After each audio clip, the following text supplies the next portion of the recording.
Ride the Eagle stars Jake Johnston as Leif, who's left with a conditional inheritance when his estranged mother Honey, played by Susan Sarandon, dies. Before he can move into her picturesque Yosemite cabin, he has to complete her elaborate and sometimes dubious to-do list. This is directed by Trent O'Donnell, who co-wrote the screenplay with Johnston, and it was released on VOD over the summer. I had an interest in it due to its cast, though I gotta admit, the plot felt like something we'd see in so many old films, shorts, and cartoons from the 40s and 50s, like the Looney Tunes or the Three Stooges, where someone had to be on their best behavior in order to collect an inheritance, but it would lead to non-stop slapstick gags at their expense for like 5 to 10 minutes straight. Now, this stretches that gimmicky premise out to an hour and a half, and instead reimagines it as a quirky, dialogue-driven comedy that also has a deeper meaning about reconnecting with one's past and making peace with one's mistakes. Now, it's a well-intentioned film, and I never got the sense that it was trying to be manipulative in the way it attempted to pull on our heartstrings, but I gotta say, it felt so incredibly corny, mainly due to its mixing of these sugary sweet moments among some of the characters that would then be followed by these attempts at feeling quirky that felt so forced. There are sequences where characters will get into misunderstandings or won't listen to what someone else has to say when they desperately need to. Plus, Leif will be tasked into doing some ridiculous tasks and find seemingly innocent scenarios turn increasingly weird, like when he's on the phone with his ex, played by Darcy Carden, and they instigate phone sex literally out of nowhere. It feels like a series of gimmicky non sequiturs slapped together that can get exhausting, and at times I found this film to be a bit exhausting. However, I ultimately didn't hate it, as I'd say there's at least a charm to it due to the sincere way in which a lot of the cast tap into their characters' respective emotions. Jake Johnston does have some inspired moments as Leif that make him reminiscent of his Peter B. Parker character from Into the Spider-Verse, while Carden's supporting turn is mostly compelling as we get into her backstory whenever she's not forced into an extended bit.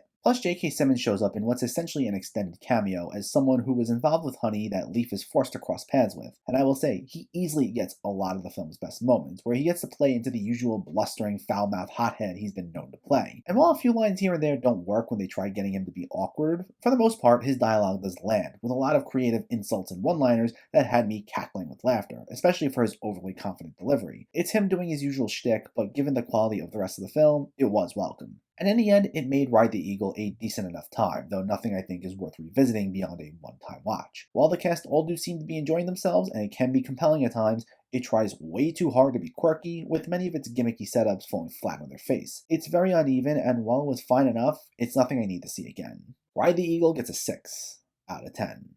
So let me know, did you see Ride the Eagle, or are you planning to see it, and what are your thoughts? Did you find it funny? Did you like the cast? Let me know in the comments below so we can discuss. Also, if you enjoyed this video, please like it and share it, and for more movie reviews and film discussion, please make sure to hit that subscribe button to stay updated. Thanks for watching, everyone, and keep having fun with film.